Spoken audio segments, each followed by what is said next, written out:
Halo semua, ya jumpa lagi dengan saya Erwin Spandi di Winner Stocks Indonesia, channel YouTube.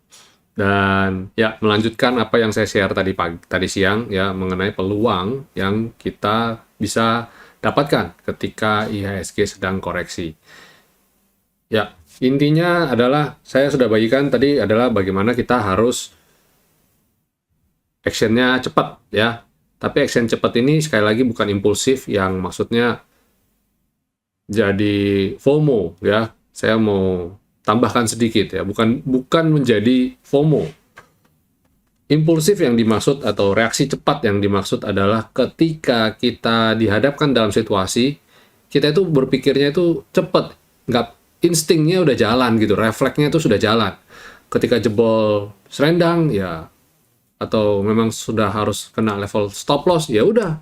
Jangan dipikir ini cut loss nggak ya gitu, jangan gitu. Kita kan sudah bikin trading plan, sudah bikin pencatatan terhadap kita mau ngapain, ya kan? Nah, begitu kita sudah bikin, ya taatilah, disiplinlah gitu loh.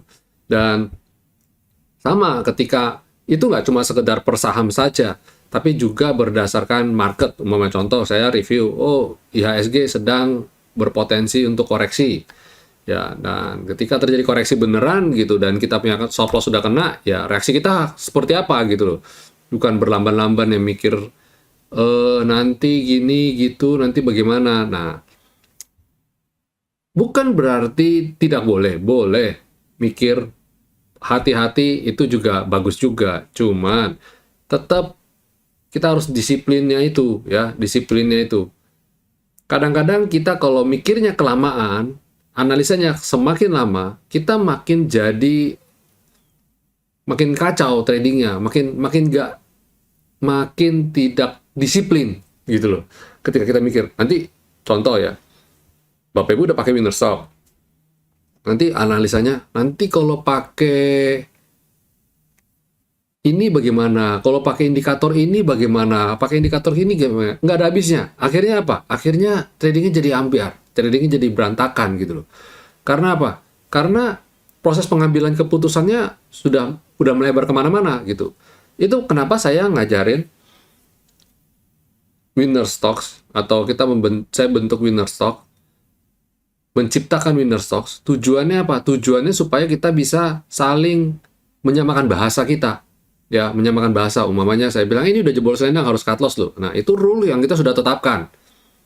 Ya, kenapa saya bilang begitu? Karena bisa saja kalau saya bisa nggak pakai MA umpamanya, pakai EMA, pakai WMA, pakai apapun jenis-jenis moving average, atau mungkin saya pakai Ichimoku, saya pakai Bollinger, saya pakai apa, bisa. Tapi umpamanya saya pakai Bollinger, yang lain pakai Ichimoku umpamanya. Bahasanya udah nggak sama, udah beda gitu loh. Umpamanya terus saya punya proses pengambilan, tambahin RSI. Saya pakai RSI, orang yang saya ajak ngomong pakainya stokastik. Ya nggak nyambung gitu loh. Maksudnya nggak nyambung gimana? Maksudnya kita jadi bahasanya jadi, oh yang ini boleh beli, oh yang ini jangan beli dulu. Atau kalau nggak, ini sudah harus jual nih. Yang satu bilang, loh kok jual? Ini malah harusnya beli gitu. Jadi bahasanya jadi beda bahasa, beda persepsi gitu ya. Ini yang harus kita di dalam grup tuh kita satuin dulu bahasa. Ketika kita sudah menyatukan bahasa, menyatukan mindset, menyatukan style kita, nah ketika kita dihadapkan dalam satu kondisi, kita itu reaksi kita sama. Dan bagi Bapak Ibu yang nonton video saya, mungkin nanti akan jadi bingung, umpamanya saya ngomong pakai selendang, Bapak Ibu lihatnya moving average atau lihatnya Bollinger. Jadi akhirnya apa? Jadi galau. Itu nggak sih yang dihadapin teman-teman semua, gitu nggak sih? Ya, silakan tulis di komen nih, silakan tulis di komen. Jadi tujuan saya untuk menggunakan satu bahasa, satu indikator, tujuannya apa? Supaya kita reaksi cepat. Oh, kalau kayak gini harusnya begini, tektoknya cepat. Daripada kita masukin berbagai indikator di dalamnya, kita mencari indikator yang paling sakti, wah malah nggak jalan ya. Jadi nggak bisa begitu. Kembali lagi, market itu selalu berubah, market itu dinamis ya. Saya sudah bilang dulu, trader retailnya dulu berapa juta, sekarang sudah jadi berapa juta ya. Transaksi dulu berapa triliun, sekarang sudah jadi berapa triliun. Itu udah berbeda. Market sudah berubah. Behaviornya berubah, pergerakannya juga berubah. Banyak hal sudah berubah. Itu yang tidak bisa kita pungkiri. Dan kalau zaman berubah kita rubah indikator, zaman berubah kita rubah indikator, kan jadi nggak bagus gitu ya. Trading kita jadi nggak bagus ya. Dan satu hal dalam trading harus sesimpel mungkin. Cari indikator yang simple, yang sederhana. Tapi kalau bisa mencakup semuanya, bisa menghitung lagging atau leading, dan atau juga bisa ada indikator osilatornya atau ada indikator macam-macam. Jadi harus ada, ya kita ambil satu aja, satu yang terpenting, yang kita paling nyaman, kita bisa gunakan, ya udah gunakan itu. Nggak usah nanti tambahin indikator ini lagi, nanti pakai indikator ini lagi. Ini jadi complicated banget. Itu kalau modern ya, pakai indikator. Belum lagi ada yang pakai analisa, pakai garis, tambah garis ini, sampai satu halaman isinya garis, melintang malang melintang. Itu juga nggak sehat, nggak bagus juga. Jadi beberapa cara untuk bisa mendapatkan profit, tapi pastikan Bapak Ibu pakai yang paling Bapak Ibu kuasain dan paling simple. Belum tentu winner stocks, Bapak Ibu bisa tidak menggunakan winner stocks, tapi Bapak Ibu kuasain satu tools yang Bapak Ibu rasa, oh saya nyaman pakai ini, mendatangkan profit, ya udah dipakai aja gitu loh, digunakan aja. Lebih bagus lagi jika Bapak Ibu bisa menguji atau backtest istilahnya, performance dari indikator ini bagaimana. Ya, performance-nya bagaimana. Karena apa? Dengan backtest akan menimbulkan keyakinan dalam diri kita. Dan ketika diri kita punya keyakinan, trading kita jadi mantap. Mengambil keputusan itu udah tak, udah tinggal ini jual, ini beli, ini jual, ini beli. Udah confirm gitu ya. Oh ini mah udah harusnya jual. Ini harusnya beli gitu. Jadi proses pengambilan keputusan jadi lebih tegas, lebih disiplin. Karena punya faith, punya keyakinan terhadap indikator ini bagaimana. Umpamanya sampai salah pun, kita sudah melakukan itu dengan lakukan yang terbaik gitu. Oh, ternyata ketika kita cut loss, ternyata dia terbang. Ya, kita nggak akan bilang, oh ini indikator jelek nih. Bukan. Tapi kita yakin bahwa ya market, ini adalah market yang selalu berubah, selalu dinamis. Nah, ketika indikator ini rebound setelah kita cut loss, apa yang harus kita lakukan berikutnya? Nah, itu yang terpenting sebenarnya. Terlepas dari, kok saya cut loss dari rebound gitu. Tapi reaksi kita terhadap apapun yang terjadi di market, itu yang penting. Oke, ya itu tambahan mengenai Apple saya bagikan tadi siang ya. Jadi supaya nggak salah kaprah, salah tangkap ya. Kalau katanya nggak boleh FOMO, katanya nggak boleh impulsif, trading itu nggak boleh impulsif. Kenapa jadinya begini gitu? Nah itu yang mau saya bagikan adalah jangan salah sangka ya. Maksud saya bukan begitu. Tetap ketika kita waktunya ambil keputusan, kita ambil dengan cepat, tapi dengan nalar, dengan logika, dengan kesiapan yang baik, bukan impulsif yang nggak pakai mikir, bukan begitu, ngeblank gitu, pokoknya hajar kanan dulu, bukan, ya, jadi jangan salah sangka ya teman-teman. Oke, ya itu tambahan untuk tadi share tadi siang ya di live trading IG. Dan yes, kita langsung masuk market review. Ada apa aja nih yang bisa kita perhatikan di tadi menjelang penutupan ya, sudah penutupan kita bagus banget ya, amazing banget penutupan kita, amazing banget. Tadi saya udah bilang kalau tantangan saya IHSG sudah harus di atas 7.000, ternyata harus di atas skyline itu baru aman. Ternyata ini bukan cuma di atas skyline, bahkan masuk kembali ke dalam selendang. Wow banget, udah menutup gap. Ini good banget. Harapan saya menjelang nanti FOMC atau FOMC bukan ya, pertemuan The Fed itu yang nanti tanggal 17 dini hari dia mengumumkan apakah akan suku bunga atau enggak. Nah ini kan besok hari Rabu dan Kamis ya. Di hari Rabu dan Kamis ini moga-moga market bisa jalan dengan baik ya untuk tanggal 15 Juni. Ya, coba kita cek sektoralnya juga deh. Kita coba pantau. Tadi sih sektoralnya, kalau lihat sektoralnya menjelang tadi waktu kita live trading jelek semua ya. Coba mungkin di sini bisa ada kelihatan kalau dia bagus ya. Wah, ternyata sektor basic mulai rebound ya. Terus apa lagi? Nice nih. Consumer cyclicals ya, walaupun dia sudah jebol support, tapi juga ini juga mulai naik ya. Terus sektor energi juga, wow, menarik nih ya, bisa rebound juga. Tadi lagi jelek, ini sekarang mendadak menjadi bagus ya, udah tertahan dan dia masih di bottom selendang, tertahan bagus.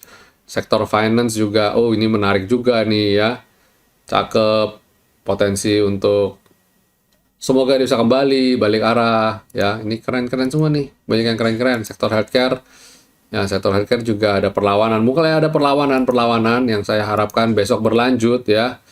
Industri juga moga-moga masuk kembali ke dalam selendang. Infrastruktur, wah menarik nih infrastruktur nih, ada sektornya, ada cloud nih di bawah, bagus ini.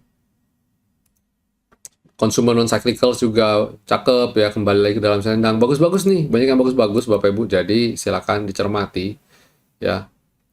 Properti juga mulai oke ya, setidaknya udah di bottom support lah, ini ada cloud-nya juga ya. Terus habis itu Tekno hari ini juga harusnya bagus. Nah, sama kan udah mulai bagus. Nah, ini kalau lihat kayak gini, wow, ini transport juga bagus. Jadi pada support semua dan pada mulai rebound. Nah, ini kayak valid ya. Besok Rabu dan Kamis oke ya.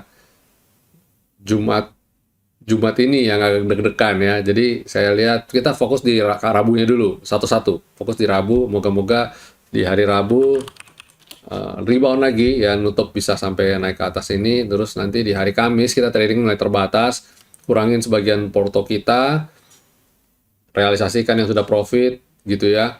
Atau kalau yang udah mepet-mepet jurang, potensi turun, kurangin separuh, pokoknya kurangin separuh lah semua. Nanti kita lihat Jumat dini hari bagaimana. Kalau ternyata sudah price in dan market bereaksinya tidak lebay ya, tidak panic selling ya, dan market rebound ya, IHSG rebound, itu baru kita cari momen kapan kita harus entry lagi. Oke, ya itu market review kita. Dan sebelum saya masuk ke rekomendasi untuk besok, jangan lupa untuk subscribe dan nyalakan tombol lonceng dari YouTube Anda. Dan jika Bapak Ibu mendapat manfaat dari konten yang kita buat, berikan jempol dan share ya, share ke teman Bapak Ibu supaya semakin banyak teman-teman saudara yang bisa tahu channel YouTube ini, belajar dengan baik dan benar tradingnya ya. Oke. Untuk tanggal 15 Juni ya, ada yang bisa kita cermati. Pertama yaitu ICBP. ICBP ini menarik banget, setelah rebound dari support dia bisa kembali mantul, balik ke atas selendang. Terus habis ICBP ada Adaro. Ini juga oke banget ya. Menarik untuk dicermati. Kita cari yang support-support yang mantul dari support semua ya.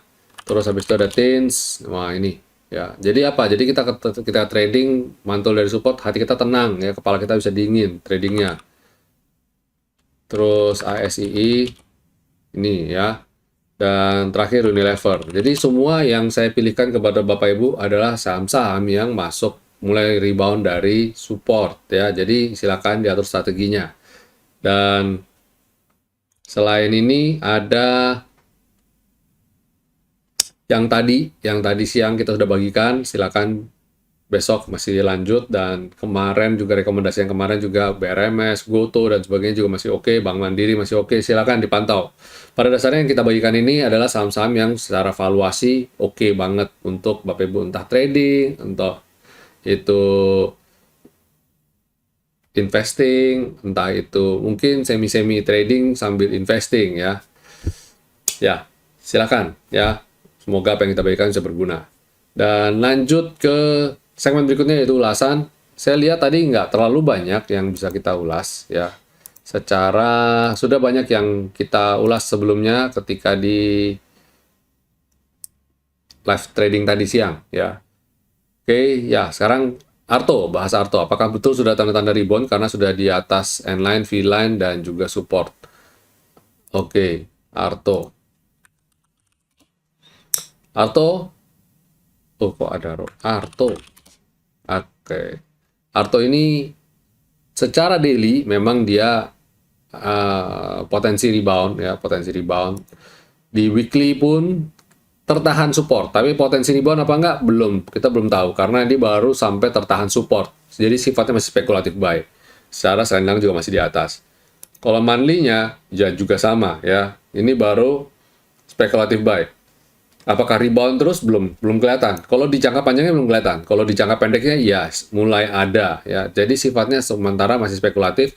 Harus dia bisa naik di atas 9375 dan kembali di atas 10.000 itu baru aman ya. Kenapa 10.000? 10.000 itu raw number. Jadi itu jadi resisten kuatnya dia sementara saat ini. Dan kalau saya lihat dalam beberapa waktu ini sih ada gejala, ada gelagat menuju ke sana. Karena saya sudah bilang tadi di live IG bahwa mengatakan Arto ini sentimennya itu nggak jauh-jauh dari Goto. Selama Goto masih tren naik, ini akan terkerek juga gitu loh ya. Selain Arto ada WIM. Sorry. WIM dan Jatva apakah sudah masuk tren turun? Sebentar, WIM malah mantul ya. Java juga mantul. Oke kok dua ini ya spek buy. Kalau saya bilang sih spek buy. Kalau tren turun dari dulu kali ya, udah lama. Ini Java di weekly, terus WIM di weekly, ya. Ini udah lagi di bottom support. Nah ini malah berjuang untuk bisa rebound. Jadi makanya kalau saya lihat di daily, fine-fine aja. Kok Wika mulu nih? Apakah sinyal buat besok nih? Tiba-tiba berubah mulu. Nah ini WIM sama Java. Ya, dua-duanya rebound kok, kelihatan rebound. Jadi spek buy, saya bilang. Ya, ini kan posisi lagi pada di support. Jadi overall cukup aman nih untuk kita buy on weakness, ya. Oke, semoga apa yang kita bagikan ini bisa besok bisa jalan nih ya, bisa trending. Oke, itu dulu Bapak Ibu market review, rekomendasi dan ulasan saham serta sharing kita melengkapi apa yang sudah kita bagikan tadi siang di IG Live. Oke. Dan jangan lupa besok ada IG Live lagi saya. Tapi kolaborasi bersama Tanya Saham. Jadi don't miss it ya. Sampai di sini dulu semuanya. Jangan lupa bikin trading plan. Oke, stay safe, stay healthy, and God bless you all.